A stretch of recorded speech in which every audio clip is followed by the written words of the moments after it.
Entendes o que estás lendo? O podcast que te leva através das páginas da Bíblia, livro por livro, capítulo por capítulo.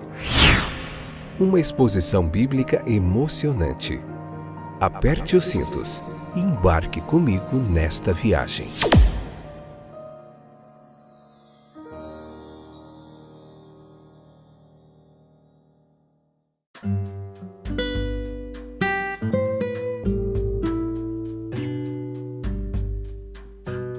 Olá, eu sou o Fábio e esse é mais um excepcional, fora de série, fantástico, espetacular episódio do podcast Entendes o que estás lendo? Estamos de volta.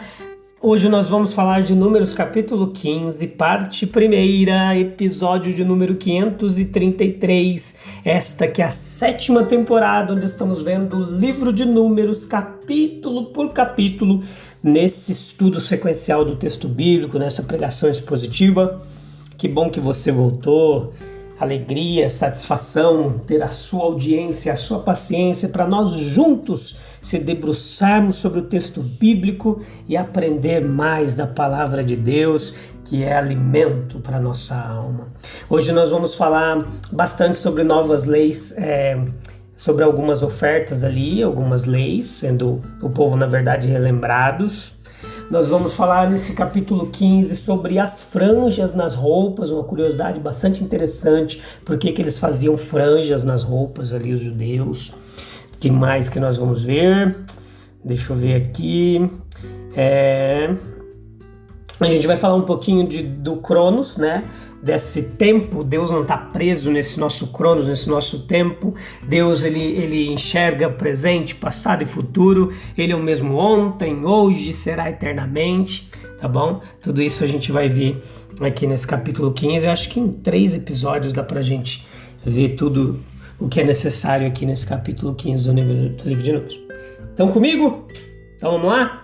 Leia o capítulo 15, vem para cá. Se você gosta desse trabalho, convida mais gente, divulgue, ajude a espalhar a palavra de Deus. Então Deus estava dando leis para um futuro distante ali para o povo. Mas Deus, ele trata o futuro como o presente, para ele é tudo a mesma coisa. A terra da promessa era a herança de Israel e se tornaria sua posse, embora os amalequitas e os cananeus tivessem acabado de ser vitoriosos ali naquele momento. Deus pode falar de coisas que não são como se fossem. Sabia disso? E depois de tanta tristeza, como o capítulo anterior apresenta, tanta luta, um espírito tão rebelde, incontrolável, uma perspectiva ameaçadora, havia necessidade de algo brilhante, tal como encontramos no estado das coisas que essas ordenanças implicam, e a gente vai ver aqui esses detalhes. Ele aponta para um futuro cheio de satisfação para aquelas pessoas, uma terra boa às pessoas, tá? Aquelas pessoas, na verdade, morreriam boa parte delas. Uma terra boa e ampla, uma terra que emana leite e mel. E eles terão motivos para todo tipo de ofertas voluntárias, além das ofertas necessárias pelo pecado. Desejos realizados levariam ao cumprimento de votos. A própria menção destes sacrifícios aqui, como possíveis, indicava que Israel seria rico em rebanhos, em manadas, em azeite, em vinho e tantas outras coisas. Veja que às vezes a nossa tradução fala de milho, mas na verdade não era milho, tá? Eram outras plantações ali. Haveria motivos para muita gratidão no coração e, consequentemente, presentes de ações de graças. E assim, meus queridos, apesar de tudo que possa ser causa de desânimo na perspectiva atual do cristão, ainda haverá motivo de ação de graças a Ele. Não devemos julgar o futuro pela nossa humilhação presente e as esperanças quase desaparecidas, não. Mas nós devemos julgar pela grandeza, pelo poder, pelos propósitos de Deus. Ele vê o futuro rico, brilhante do seu povo, mesmo quando este não o faz. Ele conta com a existência de um espírito de gratidão. Haveria motivos abundantes para tal espírito e, portanto, era correto prever quaisquer efeitos que pudessem surgir. Apesar de todos os murmúrios e ingratidão presentes, apesar de toda a conformidade ali com a compulsão de voltar para o deserto, certamente algum dia haveria um espírito agradecido, um reconhecimento devoto de Deus em meio à prosperidade.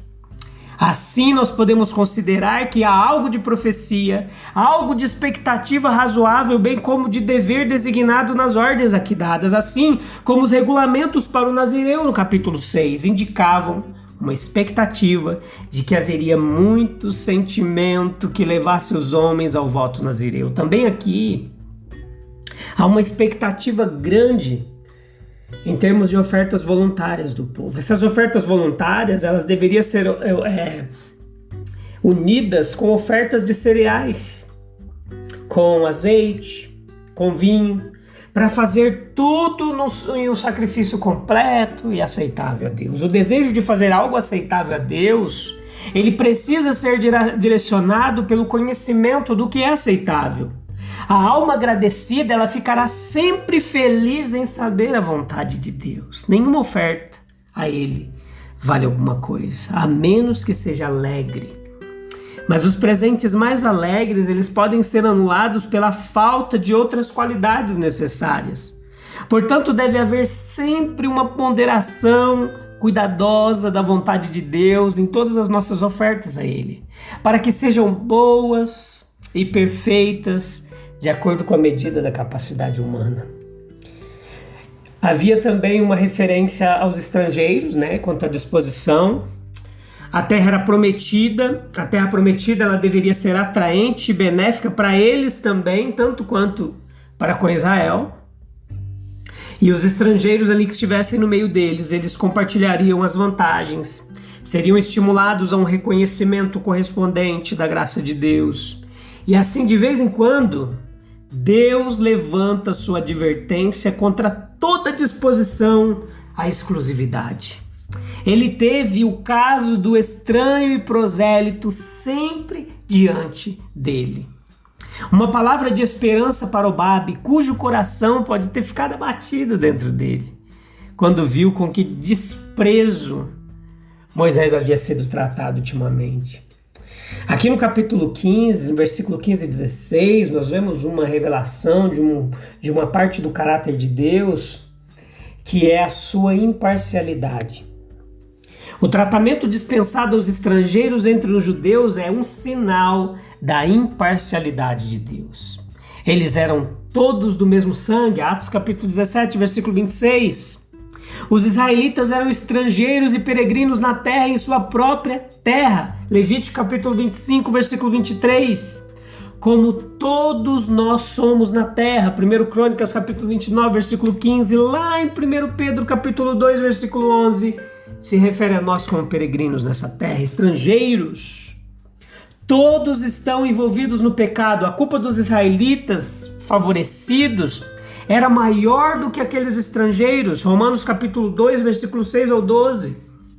Responsabilidade maior. Era necessária uma oferta diária.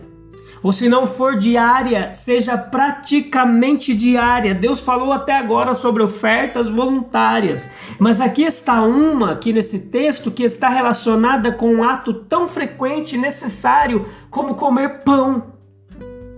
Há ocasiões para ofertas voluntárias quando misericórdias evidentes e ganhos peculiares levam a algo especial em termos de reconhecimento.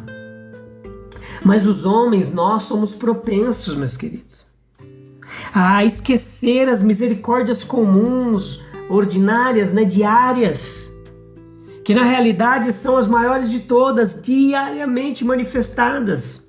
Quando colocamos os nossos olhos buscando coisas grandes, esquecemos das pequenas que Deus realiza diariamente em nossas vidas. A hora de comer pão foi uma oportunidade marcada para reconhecer essa bondade diária de Deus. O maná era tão evidentemente milagroso que muito pouco foi necessário para lembrar a Israel como ele foi produzido inteiramente sem a intervenção deles, somente pelo poder miraculoso de Deus. Não era o tipo de alimento que eles teriam cultivado. Eles pegaram, não que gostassem, mas foi a única coisa que conseguiram. Mas o pão é algo com o qual o homem se preocupa muito. Ele passa por tantos processos antes de chegar à boca que ele facilmente exagera a sua participação na produção dele. Semear, colher, moer, assar, ajudam a esconder a boa mão de Deus por trás deles. Consequentemente, dar o primeiro de cada pedaço daquela massa ali foi um reconhecimento deliberado e frequente da dependência de Deus para o pão em Canaã, tanto quanto para o maná no deserto. Era uma oferta doméstica, caseira. Assim, a religiosidade deles ali ela foi trazida para dentro de casa, para santificar um dever doméstico comum. Havia algo para despertar o interesse e a curiosidade das crianças. Foi uma oportunidade de explicar-lhes de cuja bondade vinha o pão de cada dia, ensinando-lhes lições de dependência, gratidão na sementeira e na colheita, junto ao moinho e ao forno. Compare com isso a imagem melancólica de Jeremias, dos filhos reunindo lenha, dos pais acendendo fogo e das mulheres amassando massa para fazer bolo para a rainha dos céus. Deuteronômio 28:5, Neemias capítulo 10:37, Salmos capítulo 104, Salmo número 104, verso 14, verso 15, Jeremias capítulo 7, versículo 18, Ezequiel capítulo 44, versículo 30, Ageu capítulo 1, versículo 9, tudo faz referência a esse ato idólatra e pecaminoso deles. Mas a gente consegue ver como que era feito, como que era assado o pão nos relatos aqui de alguns profetas. Havia pecados presunçosos e pecados por ignorância, pecados deliberados e pecados por ignorância. Capítulo 15, versículo 22 ao 31. Alguns pecados são mais odiosos aos olhos de Deus, sim, do que outros. Mais hediondos por sua própria natureza ou por circunstâncias agravantes. A distinção ela é familiar a todos. Nós costumamos falar no senso comum que não tem pecadinho, pecadão, que todos os pecados são iguais, mas nós vemos que pelas consequências dos atos que eles são diferentes. O assassinato é um pecado mais hediondo aos olhos de Deus e do homem do que um roubo pequeno. A rebelião armada contra a autoridade justa é um pecado maior do que a omissão desatenta de prestar a devida honra ou cortesia ou respeito a um cargo superior. No entanto, por mais antiga e familiar que seja a distinção, é uma distinção em relação à qual os homens muitas vezes caem em erros, às vezes muito maliciosos. Daí o valor de textos como estes aqui de Número que esclarecem. Observe aqui a distinção entre pecados maiores e pecados menores como ela é declarada. Alguns pecados eles são descritos como pecados de ignorância e a referência é a falhas causadas por erro ou inadvertência. Todos nós sabemos às nossas custas o quanto somos responsáveis por isso. Não passou um dia sequer sem que nos omitimos o dever e cometemos faltas, seja porque não sabíamos o que fazer, seja porque estávamos desprevenidos e tropeçamos antes de percebermos. Outros pecados eles já são cometidos presunçosamente de forma deliberada. O assunto aqui é aquele sobre o qual não há dúvidas, a pessoa sabe bem o que é certo, o que é errado, e mesmo sabendo disso, ela comete o mal deliberadamente e propositalmente. Ele ofende a luz, convicção e a consciência. Esse é um pecado presunçoso. Eu disse que a distinção entre pecados maiores e menores é antiga e familiar. Os católicos romanos, por exemplo, eles têm tabelas em seus escritos antigos, nos quais eles enumeravam pecados mortais e pecados veniais. Eu prefiro muito mais os termos empregados aqui na palavra de Deus.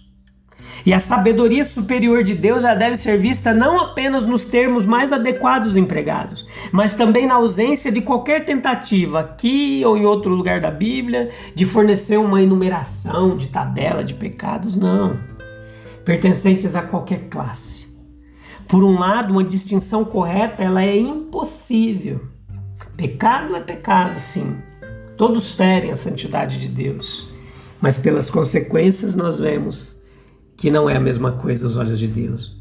Veja comigo e perceba que o mesmo ato que em circunstâncias normais alguém poderia considerar trivial, pode em outras circunstâncias ser um crime hediondo.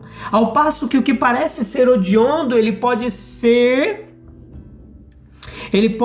cometido em circunstâncias tão atenuantes que você hesita até considerá-lo um crime. Além disso, a distribuição, se fosse possível, só poderia causar danos. Não é bom que os homens tentem descobrir o quão perto eles podem chegar da linha que separa os pecados da ignorância dos pecados presunçosos, sem realmente passar por cima. A Bíblia se recusa a ajudar nesse tipo de estudo.